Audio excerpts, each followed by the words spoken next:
Hey guys, you're in this with GS. Hold up, wait. Alright. Well, we good out here. Hold up, wait. Before that, you already know what to do.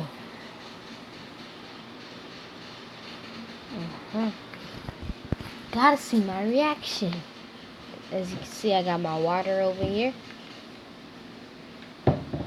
Alright.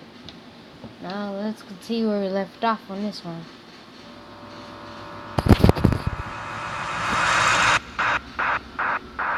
Shooters and lighthouse keepers.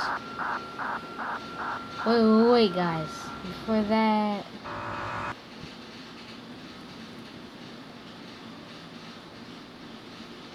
Okay. Responsible for keeping the building intact. Wait.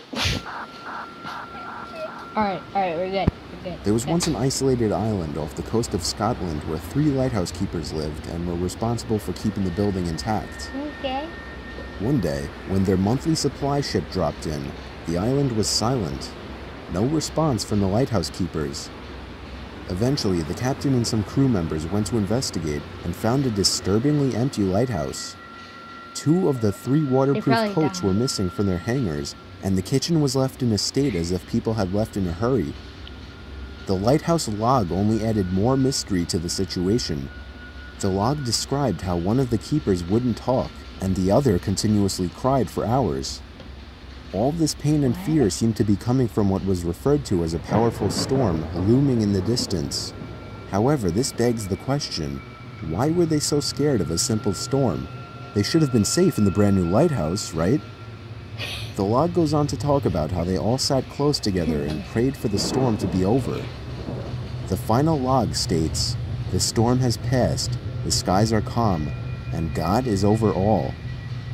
Their bodies were never found, and the cause of their death is still a mystery to this day. The most accepted theory is that they somehow got swept out to sea during the storm, never to be seen again.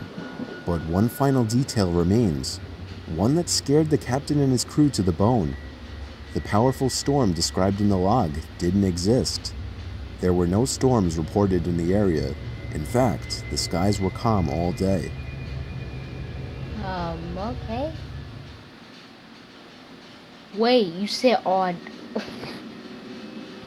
It was 2 years ago. Really? I was called in to do the night shift, 10 p.m. to 4 a.m. at 7-Eleven, since somebody called out.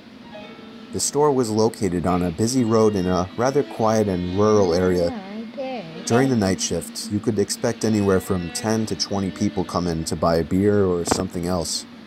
This one particular night, there was this one guy, mid-20s, that came in. He started making weird noises, like loud yelling noises. I assumed he had some kind of mental disability.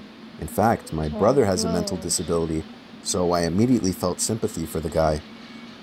He walked up to the counter without any items, with his head facing me, but his eyes were looking up at the ceiling. I felt uncomfortable. I honestly didn't know how to deal with it. I tried speaking with him, but he only responded in loud noises.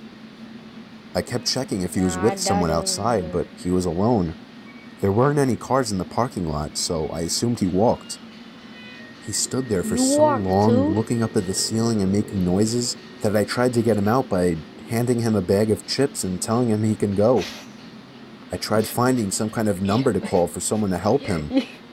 Then, out of nowhere, he finally turned around and walked out of the store. I felt so horrible for the man, but at the same time, I felt a bit creeped out. About an hour later, the phone on the counter rang. I picked up to hear the familiar yelling sounds of the man from earlier. It caught me off guard. I didn't know what to think, other than this has to be some kind of prank. I hung up on them and was now becoming paranoid of my surroundings, constantly checking the outside through the windows.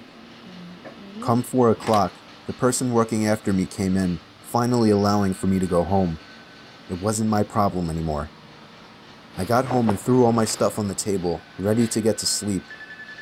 But my phone rang within a minute after entering the door. I felt a chill run down my spine. Why would someone be calling at 4 a.m.?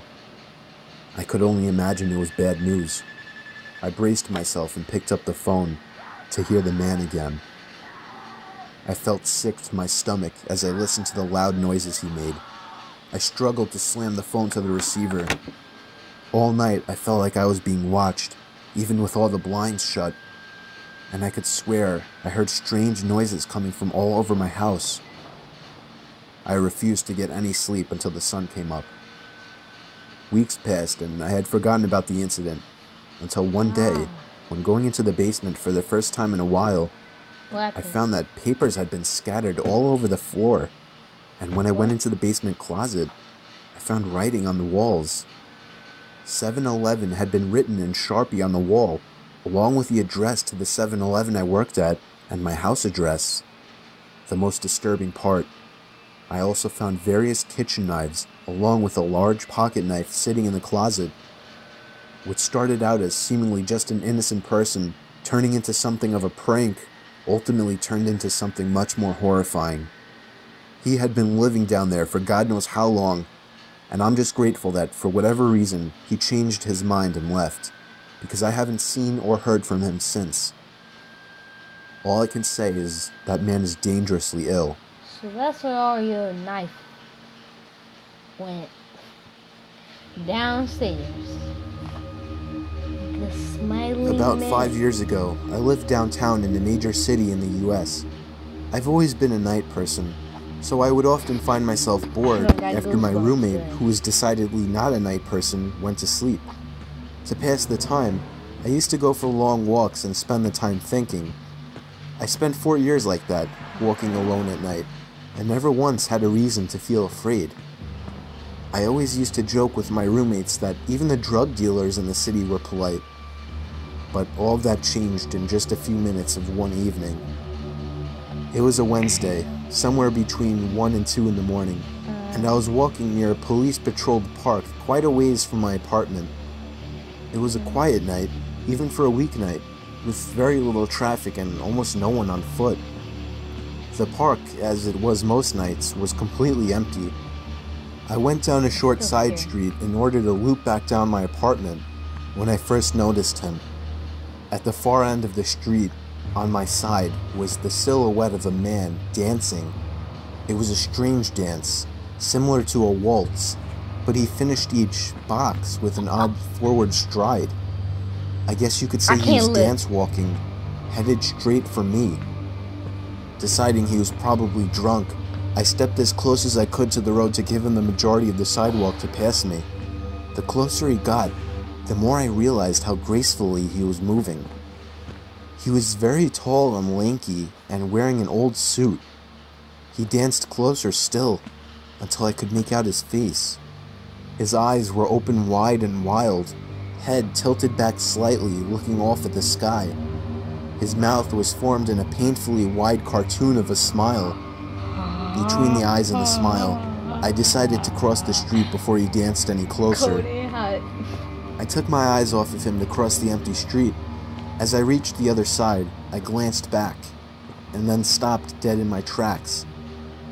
He had stopped dancing and was standing with one foot in the street, perfectly parallel to me. He was facing me, but still looking skyward, smile still wide on his lips. I was completely and utterly unnerved by this. I started walking again, but kept my eyes on the man.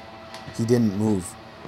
Once I had put about half a block between us, I turned away from him for a moment to watch the sidewalk in front of me. The street and sidewalk ahead of me were completely empty. Still unnerved, I looked back to where he had been standing to find him gone. For the briefest of moments, I felt relieved, until I noticed him. He had crossed the street and was now slightly crouched down. I couldn't tell for sure due to the distance and the shadows, but I was certain he was facing me. I had looked away from him for no more than 10 seconds, so it was clear that he had moved fast. I was so shocked, and I stood there for some time, staring at him, and then he started moving toward me again.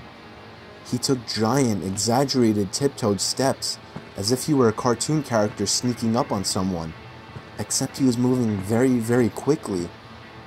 I'd like to say at this point that I ran away or pulled out my pepper spray or cell phone or anything at all, but I didn't.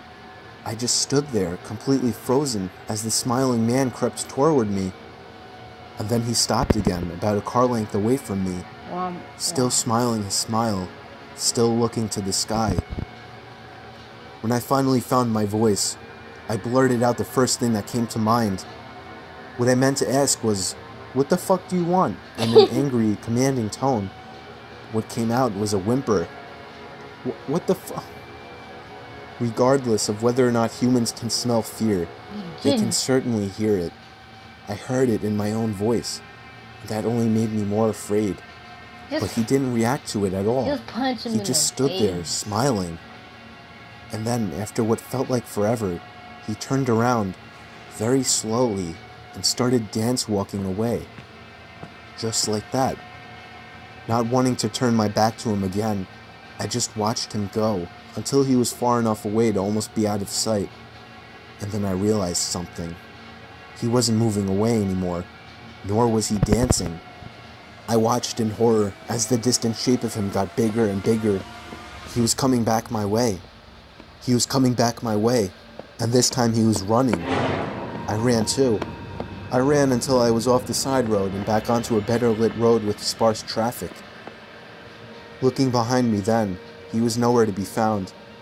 The rest of my way home, I kept glancing over my shoulder, always expecting to see his stupid smile, but he was never there. I lived in that city for 6 months after that, and I never went out for another walk. There was something about his face that always haunted me. He didn't look drunk. He didn't look high. He looked completely and utterly insane. And that's a very, very scary thing to see.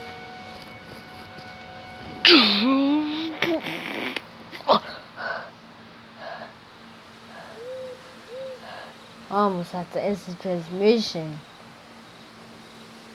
Oh my god. Almost. So me and a couple of my buddies went camping last summer alongside the Willamette River. We actually had a decent hike into the deep end of woods. We did some night fishing, listening to music, and basically drank to the point where everything was funny later in the night. I would guess we finally called it a night somewhere past 2 a.m.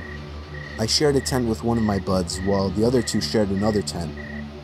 We heard them laughing about something. At first we laughed at the sound of their laughing, but it soon got annoying and we yelled for them to shut up. One of them responded, "It isn't us."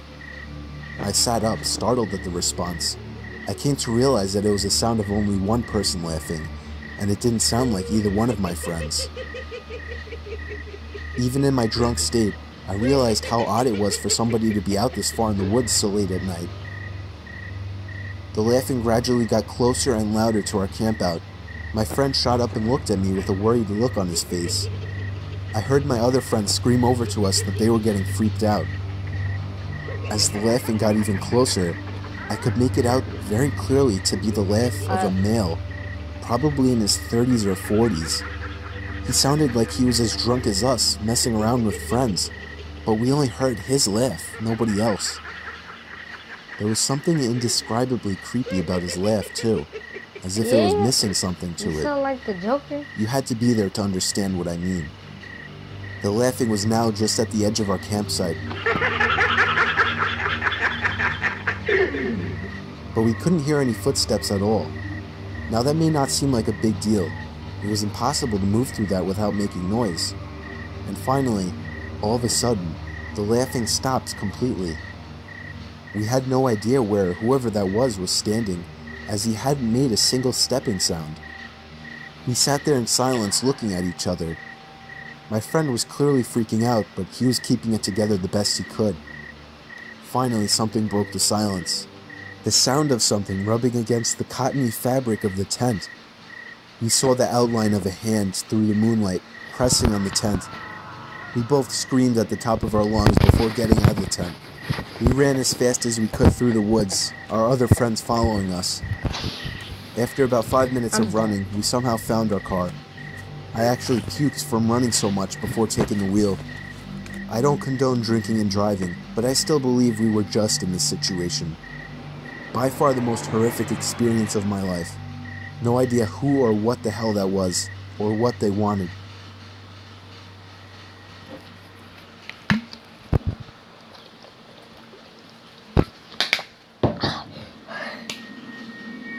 That means that read into reality.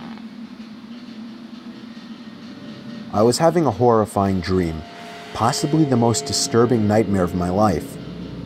I was in my house, or the closest thing to my house that my dream could produce. Ironically enough, I was in bed in this dream, or at least I can only start remembering past the point of my lying in bed, and all of a sudden, the sound came from downstairs. I walked downstairs in the dark, not turning on any lights, to where I thought the sound was coming from. I was on my middle floor now. The dream was telling me to go downstairs to my laundry room, and so I did. But as I got there, expecting the noise to be louder and closer, it sounded like it was just as far as before. Now I was going upstairs to the kitchen, and it's strange, outside of every window was complete blackness. Not general nighttime darkness. There was nothingness. I think all that existed in this dream was my house. Now my dream started to suggest that the banging sounds were coming from upstairs, so I went back upstairs and was eventually led to the attic door. It was surely beyond that door. I opened it. There was an old woman standing by a bunch of boxes. She was slowly but loudly slamming her hand on one of the boxes, producing an unnatural sound.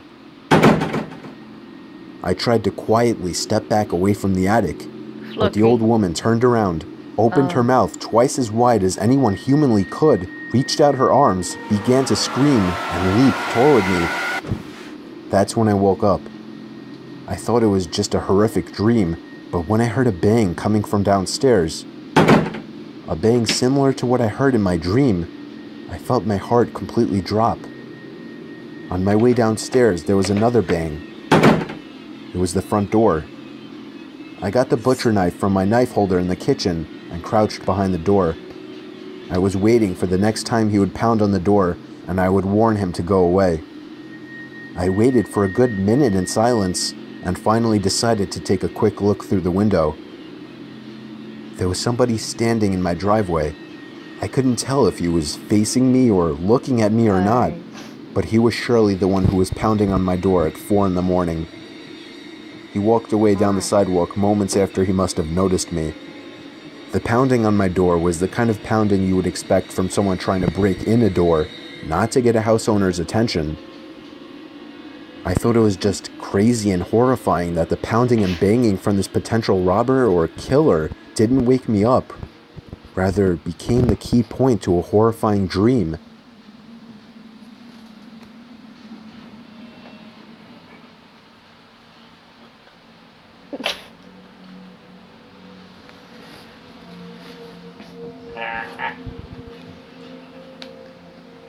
I was 19 years old at the time, working at a sketchy motel.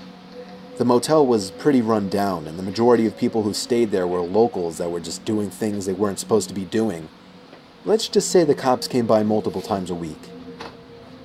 I worked as both a front desk person, checking in these creeps all hours of the night, and as a housekeeper who got to clean up their nasty, vomit-smelling rooms afterwards. One afternoon, I was working as a housekeeper in the second building of the motel on the backside furthest from the office. I hated working over there because it not only had the most worn-down rooms, but it was always pretty vacant over there and way too quiet for comfort. I began cleaning one of my last rooms and wanted to get done in a hurry because it was getting late. I was washing the mirror in the room that I was cleaning when all of a sudden, I saw a man in the reflection staring at me. He was mid-50s, dirty, with long, greasy hair. Startled, I screamed, "Oh my God." I told him he scared me. The room I was currently cleaning was vacant, so there was no reason why this man should have been in there watching me clean. However, we just had a meeting on customer satisfaction, and my boss was really pressuring us to be more polite and help the guests any way we could. Sir? I asked him cautiously. Can I get you anything? Towels? Nah, I'm not even busted. The man just stared back at me with a crooked grin and held out his hands to me. I thought maybe he was handing me a tip for cleaning his room earlier, but when I looked down, I saw he was holding a $100 bill. Alarms started going off in my head. No one tips $100 on a $40 a night room. The man just smiled and said his name was Terry. He said he was staying in the room next door with his wife Sherry and sort of joked about their names rhyming. He smelled like car oil and alcohol. When I asked him why he was trying to hand me $100, he laughed deep in his throat and said, "Me and my wife were watching you, and we just wanted to have fun with you." I felt like my heart jumped into my throat. No, I can't do that, sir. I'm sorry." I wanted to run out of the room screaming, but he was blocking the door, my only exit. The man smiled again, taking on a softer tone of voice, and invited me to come into his room to meet his wife, just to talk as friends. I nervously told him no again, and that I had a lot of work to do for the day. I prayed to God he would just go away, and eventually he did. He grunted and walked off in what I assumed to be the direction of his room. Really? My mind began racing. There is no wife, I thought. This man could try and kidnap me. I was 110 pounds at the time and not very strong. He could easily overpower me. I locked the room from the inside and went directly to the phone to call my manager at the front desk, but the phone wasn't working. Adrenaline began pumping through my veins, and despite what I was always told not to do, I was panicking. Did he cut the line? No, I thought. This is a crappy motel. It happens all the time. But I just have to get out. I remembered that I had my cell phone out on my housekeeping card, but that was outside the locked door. I'd have to open the door to get it. I cautiously opened the door to the room that I was cleaning and peered out. I didn't see anyone, so I frantically began searching my cart for my cell phone. Alright. I was wasting too much time looking for it, so I just decided to run as fast as I could and make a break for the front desk in the office. Then from behind me, I heard the man again, but this time he was screaming to someone else, "She's running, she's getting away." I could hear his shoes slamming against the pavement after me. I quickly turned the corner, grabbed my key card, and let myself into a stockroom and locked the door. Within moments, I heard the sound of the dirty guy and someone else running outside, searching for me. I stayed in that stockroom for 30 minutes shaking until I could no longer hear him searching for me. I finally got the courage to run the rest of the way to the front desk. When I made it there, I collapsed into my boss's arms and he called the police. The man and whoever else was in the room with him peeled out before the cops could arrive, and I was beyond shaken up. According to the police who ran a search, this wasn't the first time he had done something like this, and he was actually wanted for sexual assault, gross sexual imposition, and in the past was once charged with rape. A few weeks later, on what happened to be my birthday, this guy was caught. A few weeks after that, I quit. I will never again work at another motel.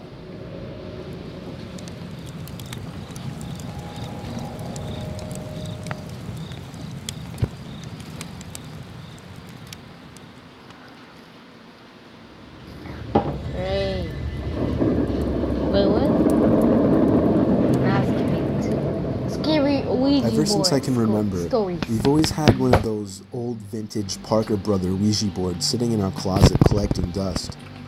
When I was a kid, I always wondered what it was. From the box, it seems like a horrible board game, until one day I found out what a Ouija board really is, and immediately dug it out of the closet. I insisted on my brother trying it out with me, and eventually got him to play along. We put our hands on the planchette, and I began asking the typical cliche questions like, "Is there anybody there?" and "Can you answer me?" Other than my brother jokingly moving the planchette around to imitate an answer from some kind of entity, there was no real response. After getting bored, we put the game back in the box. Yeah, come. I did a little research that night to find out how to make Ouija boards work. Many people said online that the most ideal environment when using a Ouija board is in a dark room only lit by candles. So when my parents weren't home, I managed to gather like 6 or 7 candles and convinced my brother to try it one more time. I lit the candles and set them around the table in the dining room with all the lights out. We tried one more time. I asked again if there was anybody there. Wait. The planchette began to move. I told my brother to stop moving it, but he swore he wasn't. I told him to move his hand away, and he did. It kept moving. My brother thought I was messing with him, but I didn't pay attention. The planchette landed on the word yes. I was only 9, so I was legitimately shitting myself. My older brother had to take over. He asked the question, "Are you a good spirit?" There was a 5-second pause before my brother's hand moved along with the planchette to the word, "No." We both looked at each other, and at this point I ran to my room and shut the door behind me, but he continued on with the so-called game.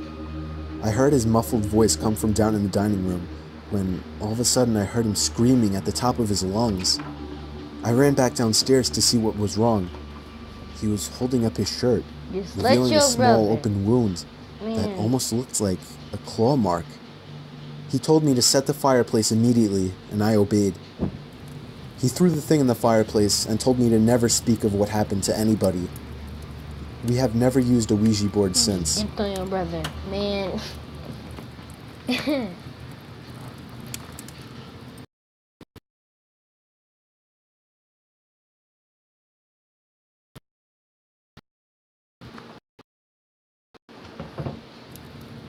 Oh.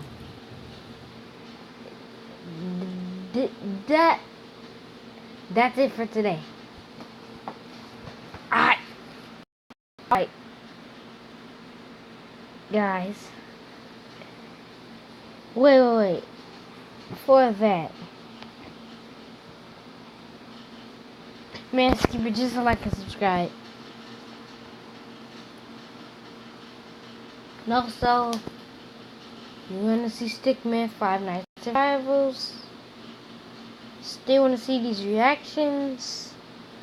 Brandy, maybe? And yeah, just anything else. Alright guys, I'm about to do the instant transmission on you real quick. Hello, wait. I already know. This is how you actually do it. I don't know why I'm giving out that stuff, but